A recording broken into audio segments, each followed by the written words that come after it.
Channel ஃபைனஜங்களுக்கு வணக்கம். திமுக அப்படின்ற கட்சி அழிஞ்சாலும் கூட திமுக பண்ண ஊழல் எந்த காலத்திலையுமே அழியாது போல.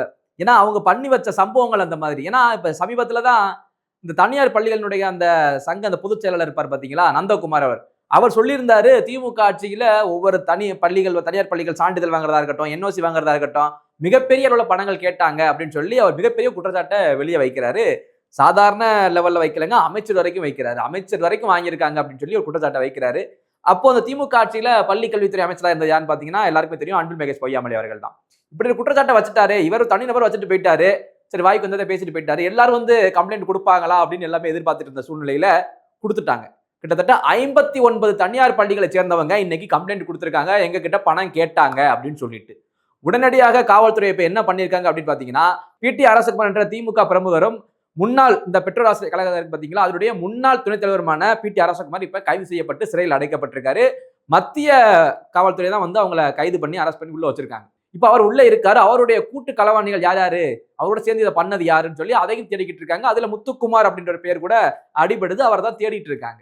59 பள்ளிகளை சேர்ந்தவங்க இன்னைக்கு வந்து கம்ப்ளைண்ட் கொடுத்திருக்காங்க அப்படின்னா ஒரு மிகப்பெரிய ஒரு சம்பவமா தான் இதை பார்க்கணும். காரணம், அமௌண்ட் அப்படின்றது 100 கோடிக்கு மேல ஊழல் பண்ணிருக்காங்கன்றாங்க. ஆக்சுவலா அது 100 கோடிலாம் கிடையாதுங்க. இது 1000 கோடி வரைக்கும் போகுது அப்படின்னு சொல்லிட்டு இந்த பத்திரிகையில் மூத்த ஆசிரியர்கள் எல்லாமே சொல்லிக்கிட்டு தான் இருக்காங்க. ஏன்னா இவங்க வாங்குற அமௌண்ட்டை பாத்தீங்க அப்படின்னா, இப்ப நர்சரி பள்ளி இருக்கு, பள்ளி பாத்தீங்கன்னா அதுல 3 லட்சம் வரைக்கும் சான்றிதழ் வாங்குறதுக்கு. இதே மெட்ரிகுலேஷன் பள்ளி அப்படின்னா 5 லட்சம். சிபிஎஸ்இ பள்ளிலாம் 10 லட்சத்துல இருந்து 15 லட்சம் சான்றிதழ் வாங்குறதுக்கு மட்டுமே. இந்த என்ஓசி வாங்குறதுக்கு எடுத்துக்கிட்டீங்க அப்படின்னா சிபிஎஸ்இ பள்ளிகளிடம் 25 லட்சம் மேல வாங்கியிருக்காங்க ஒரு என்ஓசி வாங்குறது ஒரு ஸ்கூலுக்கு. தமிழ்நாட்டுல எத்தனை பள்ளிகள் இருக்கு யோசிச்சு பாருங்க. பிரைமரி ஸ்கூலா இருக்கட்டும், இந்த நர்சரி ஸ்கூலா இருக்கட்டும், மெட்ரிகுலேஷன் ஸ்கூலா இருக்கட்டும், சிபிஎஸ்இ ஸ்கூலா இருக்கட்டும், ஸ்கூலுக்கு லட்சம் போட்டா கூட எங்கேயோ போகுது கணக்கு 5 வருஷத்துக்கு. நீங்க 100 கோடின்னு அசால்ட்டா சொல்றீங்க. இது 100 கோடி சமாச்சாரம் கிடையாது. இது 1000 கோடிகளை தாண்டும். நான் நினைச்சிட்டு இருந்தேன் நம்ம நாட்டுல குடிக்கிறதுல தான் ஊழல் பண்ணாங்க. இடி ரைட்லாம் வந்து பாத்தீங்கன்னா 1000 கோடிக்கு மேல ஊழல், 2000 கோடிக்கு மேல ஊழல்னு. சரி, குடிக்கிறதா ஊழல் பார்த்தா படிக்கிறதுலயும் ஊழல் பண்ணிருக்காயா? திமுக காரன் மூல மிஞ்சிட்டான் எல்லாத்தையும். எலன் மஸ்க்கு நீந்தாயா போட்டி. திமுக காரன் எப்படி எல்லாம் கொள்ளையடிக்க முடியும், அட்வான்ஸா போய் எப்படி எப்படிலாம் கொள்ளையடிக்கலாம், இது எல்லாமே உங்ககிட்ட தான் கத்துக்கணும். அதான் சொன்னேன் ஸ்டார்டிங்ல, திமுக கட்சி அழிஞ்சாலும் அழியுமே தவிர அவர்கள் செய்து வந்த அந்த ஊழல் அப்படின்றது அழியவே அழியாது. சர்க்கார அந்த கமிஷன்ல இருந்து இன்றைக்கு வரைக்கும் சரி. இதுக்கு ஒரு புது பேர் வைக்கணும்.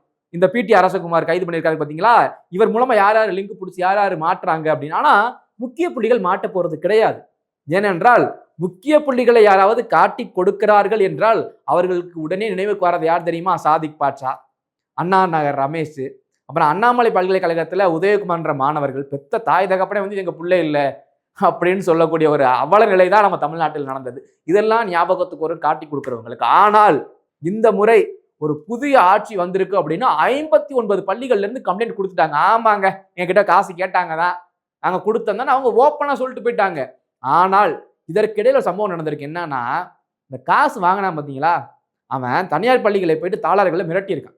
சொல்லாத, சொன்னா நீனும் சேர்ந்து மாட்டுவேன், நீனும் தான் உள்ள வரணும், நாங்க உள்ள போறது மட்டும் இல்லாம நீனும் தான் வரணும், இப்படி எல்லாம் மிரட்டி இருக்கான். அவன் எல்லாம் துணிஞ்சுட்டான். நீ நான் மாட்டுறேன் மாட்டல, உன்னைய நான் போட்டு கொடுத்தே ஆவண்டான்னு சொல்லிட்டு 59 பள்ளிகளை சேர்ந்தவங்க கம்ப்ளைண்ட் கொடுத்துட்டாங்க. நான் கேட்கிறேன், உண்மைக்கு இந்த அரசுகிட்ட நான் சொல்றது, இவங்க கம்ப்ளைண்ட் கொடுத்துட்டாங்க, இவங்க மேலேயும் தவறு தான். லஞ்சம் வாங்குவதும் தவறு, லஞ்சம் கொடுப்பதும் தவறு. ஆனா அவங்க கொடுக்குறாங்க அப்படின்னா அவங்க என்ன மாதிரி சுச்சுவேஷன்ல இருப்பாங்கன்னு யோசிச்சு பாருங்க. ஒரு பள்ளிக்கு இடத்தை வாங்கி அதுக்கு பில்டிங் எல்லாம் கட்டி தேவையான எல்லாம் பண்ணி செலவு பண்ணிட்டு அவங்க அப்ரூவல் கேட்கும்போது காசு கொடுனா அவங்க என்ன பண்ண முடியும் சொல்லுங்க பாப்போம். இல்ல முடியாது, நான் கொடுக்க மாட்டேன்னா பள்ளிக்கூடம் நடத்த முடியாது. அவங்க இவ்வளவு செலவு பண்ணியிருப்பாங்க. அவங்க நிலைமையை யோசிச்சு பாருங்க. இதுல அரசு கண்டிப்பா அவங்க மேல் நடவடிக்கை எடுக்கக்கூடாது. காரணம், அதெல்லாம் தாங்கி கொண்டு தான் அவங்க கம்ப்ளைண்டே கொடுக்க வந்திருக்காங்க. வெளியில நம்ம மாட்டினாலும் நம்ம பேர நடவடிக்கை எடுத்தாலும் பரவாயில்ல அப்படின்னு சொல்லிட்டு. ஆனா அவங்க நிலைமை யோசிச்சு தான் பார்க்கணும். கட்டிடமெல்லாம் கட்டி நீ அப்ரூவல் தர மாட்டேன்னா அவன் என்ன பண்ணுவான்? அப்புறம் காசை கொடுத்து தான் ஆகணும். கொடுத்தவன் உண்மையை சொல்லிட்டான், அவனை விட்டுரு, வாங்கினான் பாரு, அவனை மட்டும் விட்டுறவே விட்டுறாத. ஏன்னா திமுக மாறி மாறி ஆட்சி செஞ்சது இல்லை. இதெல்லாம் நடந்துச்சா அப்படின்னு யாருக்குமே தெரியாது. இன்றைக்கு புதுசா ஒரு கட்சி ஆட்சிக்கு வந்தோடனே இதுலயுமா ஊழல் பண்ணீங்க, குடிக்கிறதுல தான் ஊழல்னா படிக்கிறதுலயும் ஊழலா அப்படின்னு. நீ வாங்கின காசெல்லாம் இப்ப யார் தலையில வந்து விடுகிறது? மக்கள் தலையில தான். இவன் பிரைவேட் ஸ்கூல்ல ஏன்னா இந்த அளவுக்கு ஃபீஸ் வாங்குறீங்க அப்படின்னு நானே பார்த்தது உண்டு. ஏன் இந்த அளவுக்கு கொள்ளையடிக்கிறானுங்க பிரைவேட் ஸ்கூல்ல அப்படின்னு திட்டினது கூட உண்டு. ஆனா இப்பதான் தெரியுது, நீ இப்படி எங்க லஞ்சமா காசு கொடுத்த அப்படின்னா நீ இப்ப காசு வாங்கித்தான் எப்படி ஸ்கூல் நடத்துறது? இப்பதான் உங்க வழி எனக்கு புரியுது. நீ எதுக்காக காசு வாங்கியிருக்க? ஃபுல்லா அவன் அடிச்ச கொள்ளைக்கு. இனிமேல் இப்படி ஒரு சம்பவம் தமிழ்நாட்டில் நடக்கக்கூடாது அப்படின்றதுக்கு தான் இந்த தாவே காட்சி அமைஞ்ச உடனே இவ்வளவு பெரிய ஒரு குண்டை தூக்கி போட்டு ஒருத்தரை மட்டும் கைது பண்ணியிருக்காங்க, இன்னொரு தேடிட்டு இருக்காங்க. அமைச்சரை எந்த வகையில் அவர்கிட்ட கிட்ட நெருங்க முடியும்? ஏன்னா கண்டிப்பா போட்டு கொடுக்க மாட்டான். போட்டு கொடுத்தா அவன் காலி அப்படின்றத நல்லாவே தெரியும். அவன் வாயை திறக்க போறது கிடையாது. இந்த அடிமட்ட லெவல்லே தான் சிக்க போற, ஜெயிலுக்கு போக போற. இதை இன்னும் இந்த தாவேக அரசு கொஞ்சம் சிவியரா ஆக்ஷன் எடுத்தாங்க அப்படின்னா, முக்கிய குற்றவாளி இதுல யாரு, இதுல யாருக்கெல்லாம் பங்கு போச்சு? ஏன்னா இப்போது வரை 100 கோடி ரூபாய்க்கு மேல கிட்டத்தட்ட 24 அக்கௌண்ட்டை வந்து ஹோல்ட் பண்ணியிருக்காங்க. வந்து தடை பண்ணியிருக்காங்க. தடுத்து நிப்பாட்டி அந்த பணங்கள் எங்க டிரான்சாக்ஷன் போகாத அளவுக்கு நிப்பாட்டி வச்சிருக்காங்க. 24 அக்கௌண்ட். 24 அக்கௌண்ட் உங்களுக்கு ஏன்டா? இங்க ஒரு அக்கௌண்ட்லயே பணத்தை காணும் நம்மள்ட்ட. இவன் 24 அக்கௌண்ட் வச்சு என்னதான் பண்றானே புரியல. இதை முதல்ல சூஸ் பண்ணி இதுல யாராவது டிரான்சாக்ஷன் போயிருக்கு, எந்தெந்த முக்கிய புள்ளிகளின் குடும்பத்துக்குலாம் இது போயிருக்கு அப்படின்றத தாவேக அரசு கண்டுபிடிக்கும் நம்பிக்கை இருக்கேன்னா எவ்வளவு ஒரு சம்பவத்தை வெளியே கொண்டாந்து கொடுத்துருக்கீங்க. இந்த பள்ளிகளும் சரி மக்களும் சரி உங்களை நம்பி இருக்காங்க. நம்மளுடைய விளைவு தான் 59 பள்ளிகள் என்ன நடந்தாலும் பரவாயில்லன்னு இப்ப கம்ப்ளைண்ட் கொடுத்துருக்காங்க.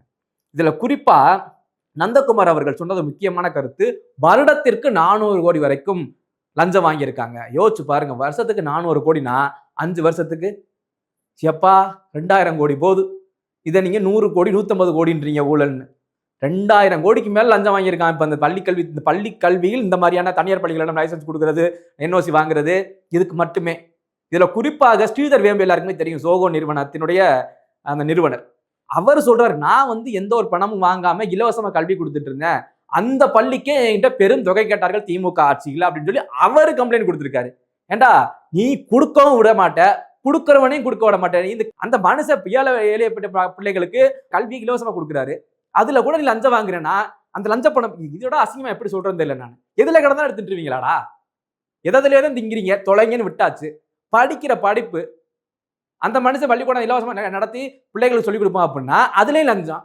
கூழ்ற அளவு தாண்டா வயிறு கொள்ளும். அதுக்கு வெடி செத்து போயிருவீங்க. உங்களெல்லாம் என்ன சொல்லி திருத்திறனே இதை நானும் 2 வருஷமா அந்த ஃபீல்ட்ல நானும் பேசி பேசி பார்த்து புதுசு புதுசா இவங்க பண்ண ஊழல்லாம் வெளியே வருது. படிப்புல போய் இவ்வளவு 2000 கோடிக்கு மேல கொள்ள ஒருத்தன் ஓடி ஒளியிற திமுகவில் ஒருத்தன் கூட வாய் திறந்து பேச மாட்டீங்க. எங்க ஒருத்தராச்சும் வாய் திறந்து பேசுங்களேன் பார்ப்பேன். இப்ப அதெல்லாம் தப்பு கிடையாது, எங்க மேல தப்பே இல்லைன்னு சொல்லுங்களேன். ஒருத்தர் தப்பு செஞ்சா என்ன பண்ணுவீங்க? அவருடைய அடிப்படை உறுப்பினர் பதவியிலும் தூக்குவான். உறுப்பினர் பதவி என்ன பெரிய கலெக்டர் போஸ்டிங்கா? அதை மட்டும் தூக்கி விட்டுருவீங்க. அவன் அடிச்ச கொள்ளைக்கு என்ன பதில்? என்ன யார் பொறுப்பு? என் வரி பணம் நாசமா போச்சு. எப்படி தின்னு கல்வியை இந்த நாட்டில் என்றைக்கு நீங்கள் வியாபாரமா கொண்டு வந்தீங்களோ அன்னைக்கே குட்டிச்சவரா போச்சு எல்லாம். எவன் கவர்மெண்ட் ஸ்கூல் பக்கம் போறீங்க? எந்த எம்எல்ஏ வீட்டு பிள்ளை கவர்மெண்ட் ஸ்கூல்ல படிக்குது? எந்த மந்திரி வீட்டு பிள்ளை கவர்மெண்ட் ஸ்கூல்ல படிக்குது? நீங்க எல்லாம் இத்தனை ஆண்டு காலம் ஆட்சி நடத்தி கிழிச்சு தள்ளிட்டீங்க. இப்போ வந்து இருந்துகிட்டு இப்பதான் புதுசா ஆட்சிக்கு வந்தா உனக்கு நீலாம் அரசியல் பேசுற, உனக்கு முதலமைச்சர் என்னன்னு தெரியுமா? உனக்கு அமைச்சர் என்னன்னு தெரியுமா? உனக்கு எம்எல்ஏனா என்னன்னு தெரியுமா? எம்எல்ஏ பேரே தெரியாம ஓட்டு போட்டாங்க மக்கள்லாம் லூசுங்க அப்படின்னு இவங்க மக்கள் லூசுன்றாங்க. நீங்க தாண்டா லூசு. உங்களை இத்தனை ஆண்டு காலம் ஆளை விட்டு 5 வருஷத்துல 2000 கோடி அடிச்சிருக்க பாரு, ஒவ்வொரு ஸ்கூல் டைம் பிச்சை எடுத்து. நீ தான் லூசு. மக்கள் தெளிவா தான் இருக்கா. 1,70,00,000 பேர் பண்ணனுடைய விளைவு இன்னைக்கு ஆட்சி மாறி இருக்கு. நீங்க பண்ண அம்புட்டு இந்த மொள்ள மாதிரி வெளியே வந்துருக்கு. எதுக்கு ஒளியிற? அரசுக்கு மேல கைது பண்ணியாச்சு. தேடுறவன் போய் மடியில கடன் நாட்டி அப்ரூவ் ஆக வேண்டியது. ஓடி ஓடி ஒளிகிறீங்க. திமுகவில் எல்லாம் ஓட்டம் தான். காசு இருக்கவன் ஃபிளைட்ல போற, காசு இல்லாதவன் எங்கேயோ பதுங்கிடுற. ஏடா இவ்வளோடா அடிச்சீங்க கொள்ளை. நீங்க அடிச்ச கொள்ளைய ஒரு பாட்டு எடுத்தாலே தமிழ்நாட்டு கடனை அடைச்சிடலாம் போலடா. எங்க தான் கொண்ட சேர்க்குறீங்கன்னே புரியலடா. இவ்வளவு சேர்த்து என்ன போறீங்க? தாவேக ஆட்சி பொறுப்பேற்று இந்த 2 மாத காலத்துல 1000 தனியார் பள்ளிகளுக்கு எந்த ஒரு லஞ்சமும் இல்லாம என்ஓசி கொடுத்துருக்காங்க, சான்றிதழ் எல்லாம் கொடுத்துருக்காங்க, லைசன்ஸ் எல்லாம் கொடுத்துருக்காங்க. இதுக்கேண்டா இவ்வளவு காசு வாங்கி யார் தலையில? கடைசியா மக்கள் தலையில தாண்டா விடியும். அவன் ஸ்கூல்ல ஒவ்வொன்றா ஃபீஸ் கட்டி அதுக்கு கட்டு இதுக்கு கட்டு, எதுக்கு கட்டணும்னே தெரியாம கட்டுறான்டா தனியார் பள்ளியில படிக்கிறவன் பிள்ளை அவங்க அப்பா அம்மாலாம். ஸ்விம்மிங் கிளாஸுக்கு இவ்வளவு கட்டுங்கிற, இதுக்கு அது கட்டுங்கிற, ஸ்கூல்ல ட்ரெஸ்ல இருந்து வாங்குற நோட்டு புத்தகத்துல இருந்து அவன் செய்யற ப்ராஜெக்ட் ஒர்க் இங்க போய் வாங்குற. அவன் இந்த காசு எப்படி வசூல் பண்ணுவான்? உன்கிட்ட லஞ்சமா கொடுத்தா அப்ப வசூல் பண்ணதான் செய்வான். இப்ப அதெல்லாம் உடச்சுதான் 59 பேர் கம்ப்ளைண்ட் கொடுத்துருக்கான். 24 அக்கௌண்ட் சீஸ் ஆயிருக்கு. 24 அக்கௌண்ட்ல எங்க டிரான்சாக்ஷன் நடந்திருக்கு அப்படின்றத பார்க்கணும். குறிப்பா இந்த உங்க பார்த்துட்டு இருக்கீங்க மக்கள், உங்களை தான் திட்டணும். நீ அவன் ஓட்டு காசு கொடுக்கணும் வாங்கிட்டு போய் குத்துனில ஓட்டு மாத்தி அவன் நாளைக்கு கைது பண்ண கூட கேட்பான். ஆமா வாங்கினேன் லஞ்சம், ஓட்டத்தானடா காசு கொடுத்தேன், ஓட்டு காசு வாங்கிட்டானடா ஓட்டு போட்ட, நீ அப்புறம் என்ன கேள்வி நான் உன்னே திருப்பி கேட்பான். நீ என்னைக்கு காசு வாங்கிட்டு இது வந்து வியாபாரமா நீ மாத்தினியோ அன்னைக்கே நாடு குட்டிச்சவரா போச்சு. ஏதோ இந்த முறை காசு வாங்கினவன் சரி வாங்காதவன் சரி எல்லாம் ஒரு மொத்தமா திரும்பிட்டான். 1,70,00,000 பேர் புதிய கட்சிக்கு. அதனுடைய விளைவு இன்னைக்கு இவ்வளவு தெரிய வருது. நாங்க ஒரு 2 வருஷமா தொண்டை தண்ணி வத்த கத்துனா ஊழல் பண்றாங்க லஞ்சம் வாங்குறாங்கன்னு யாரும் கேட்கல. இன்னைக்கு இந்த எல்லாம் வெளியே வருது, ஒன்னொன்னா வருது. இப்ப இந்த அவர் வந்து பெட்ரோல் வாசிய கழகத்தின் முன்னாள் துணைத் தலைவர், திமுக பிரபகர். இவரை போய் நாளைக்கு கேளுங்க, எங்க ஸ்டாலின் கூட போட்டோ எடுத்திருக்காரு எங்க அப்படின்னா 100 பேர் வந்து போட்டோ எடுப்பா, அதில் ஒருத்தன் அப்படின்ட்டுவானுங்க. கேட்டா எதுவுமே தெரியாது, யாருனே தெரியாது, போட்டோ போஸ்ட் கொடுத்தாரு எடுத்துட்டு போயிட்டானுங்க. நாளைக்கு பாகிஸ்தான் ஜீரோ வந்து போட்டோ எடுத்தா கூட தெரியலங்க போட்டோ எடுத்துட்டு போயிட்டாங்க அப்படின்ட்டுவானுங்க. இவ்வளவுதான் இவங்க அரசியல். அடிமட்டத்துல இருக்கவன் மட்டும்தான் மாட்டுவான், மேல இருக்கவன் எந்த காலத்திலயும் மாட்டினதா சரித்திரமே கிடையாது. எங்க ஒருத்தரை சொல்லுங்க. எனக்காக இந்த ஒரு 30 வருஷம், 30 விட வேண்டாம், இந்த 2000 இருந்து 2026 வரைக்கும் இந்த 26 வருடங்கள்ல முக்கியமான புள்ளிகள் மாட்டி சிறையில கழிதின யாராவது சொல்லுங்க பார்ப்போம். யாராச்சும் ஒருத்தரை சொல்லுங்க. ஜெயலலிதா அம்மையார், சசிகலா, இவங்க மட்டும்தான் நான் பார்த்ததுல ஒரே ஒருத்தவங்க உள்ள போயிட்டு வந்திருக்காங்க, முதலமைச்சரா இருந்தவங்க. பாக்கி ஒருத்தர், யாராச்சும் ஒருத்தரை சொல்லுங்களேன் பார்ப்போம். அந்த அம்மாவும் இறந்துட்டாங்க கடைசி, அவங்க ஜெயிலு கூட போகல. ஜெயலலிதா அவர்கள் இருந்த வரைக்கும் ஜெயிலுக்கே போகல. யாராச்சும் ஒருத்தர் இந்த 26 வருடத்துல மிகப்பெரிய புள்ளிகள் சிறையில இருந்து கழிதினாங்கன்னு சொல்லுங்க.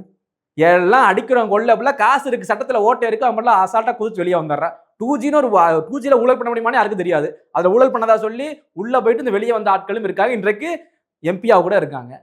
இதெல்லாம் நம்ம நாட்டுல மட்டும்தான் அப்படி நடக்குது. எல்லாத்துலயும் கை வச்ச, குடிக்கிறதுல இருந்து இது வரைக்கும் இன்னைக்கு கிடைச்சா படிக்கிறதுலையும் கை வச்சுட்ட. இனிமேல் இந்த தமிழகத்தை காப்பாத்துன்னு அப்படின்னா புதுசா இருக்கட்டும், படிச்சவன்ட்டு முதல் வாய்ப்பை கொடுங்க, படிச்சவனே நாட்டை ஆள விடுங்க. கொள்ளையடிச்சு எதுலனாலும் கொள்ளையடிப்பாங்க. பணம் எதுல கிடந்தாலும், எப்படி எதுல உங்களுக்கு புரியும் நினைக்கிறேன், எதுல கிடந்தாலும் எடுப்பான், தொடச்சிட்டு அதுலயே கொடுத்து வாங்கி பிரியாணி சாப்பிடுவாங்க. அப்படிப்பட்ட கடுகட்ட பத்தி தான் இந்த கொள்ளையடிக்கிறவங்கலாம் இருக்குது. இவன் கொள்ளையடிக்கிறால நம்ம காசு நம்ம தலையில வெடிக்குது. நீ நல்லா யோசிச்சு பாரு, 2010 2005 நீ வாங்கி குடிச்ச டீ எவ்வளோ, நீ அன்னைக்கு சாப்பிட்ட உனக்கு பிடிச்ச பரோட்டா எவ்வளோ, நீ சாப்பிட்ட பிரியாணி எவ்வளோ, இன்னைக்கு இவ்வளவு காசு கூட விறுவிறுன்னு விலையேற்றத்துக்கு காரணம் என்ன? எல்லாம் இவனுக்கு அடிச்ச கொள்ளை. இவனுக்கு கொள்ளை அடிக்கிறது, கடனை வாங்குறது, கொள்ளை அடிக்கிறது, கடனை வாங்குறது. 1 லட்சம் கோடி, 2 லட்சம் கோடி, 5 லட்சம் கோடி, நீ 10 லட்சம் கோடி நிப்பாட்டிட்டான். 10 லட்சம் கோடி கடன் நாட்டுக்கு எப்படி வந்துச்சு? நானும் கடன் வாங்கினா இல்ல, பார்த்துட்டு நீ எதுவும் கடன் வாங்கலையா, நீ எதுவும் செலவு பண்ணியா நாட்டுக்காக? எல்லாம் இவன் நாட்டுக்கு நாங்க பண்றோம், நாட்டுக்கு நாங்க பண்றோம் கொள்ளை அடிச்சுட்டு இவனை வச்ச கடன் நம்ம தலையில, ஒருத்தர் தலையிலையும் ஒரு ரேஷன் கார்டுலையும் 4 லட்சம் ரூபாய் கடன். உள்ள கடனே அடைக்க முடியல, இல்லை நம்ம 4 லட்சத்தை எங்க போய் அடைக்கிறது? இவனுக்கு பண்ண ஊழல் ஒன்றொன்றாக வெளியே வருகிறது. அதன் ஒன்றுதான் இந்த கல்வியில் இவங்க அடிச்ச ஊழல். தனியார் பள்ளிகளிடமும் குறிப்பா சிபிஎஸ்இ எவன் கண்ட்ரோல்? சிபிஎஸ்இ மத்திய கவர்மெண்ட் கண்ட்ரோல். அவன் 5 வருஷத்துக்கு ரினியூவல் பண்ணுவான், அவன்கிட்ட கூட லஞ்சம் இது பண்ணல போல. இவனுங்க இங்க மாநில அரசு உட்காந்துட்டு ஏய் தண்ணி வரணும்ல, ஃபயர் சர்வீஸ், இந்த மற்ற கழிவு நீர் இதெல்லாம் நாங்க தான் அப்ரூவல் கொடுக்கணும், பாதுகாப்பு இதெல்லாம் ஏன்டா தான் நீ கொடுத்தான்னு இவன் சிபிஎஸ்இ வெளிப்படுத்த வாங்கியிருக்காங்க. சிபிஎஸ்சிக்கு இவனுக்கு சம்பந்தமே இல்லை மாநிலத்துக்கு. எதுல கிடைச்சாலும் அடிப்பாங்க உள்ள. அந்த ரேஞ்சில் போய்கிட்டு இருக்கு தமிழ்நாடு. தமிழ்நாட்டை தயவு செஞ்சு யாராச்சும் காப்பாத்துங்க. இந்த புதிய அரசு இந்த மாதிரியான ஒரு கொள்ளைகள் திட்டங்களை வெளியே எடுத்து காட்டினா தான் மக்களுக்கு புரியும், தெரியும் இவங்க அடிச்ச கொள்ளை, லஞ்ச லாவணியம் எல்லாமே. ஓகே, பார்க்கலாம். இந்த வழக்குல பிடி ஆசகுமார் மட்டும் தான் கைது செய்யப்பட்டிருக்காரு. இதுக்கு பிறகு முத்துக்குமார் இன்னும் முக்கிய புள்ளிகள்ல கைது செய்யப்படுவாங்களா, இல்ல இந்த கேஸ் இதோட ஸ்டாப் ஆகுதா அப்படின்றதெல்லாம் போக போக வரக்கூடிய அப்டேட்ல பார்க்கலாம். நன்றி.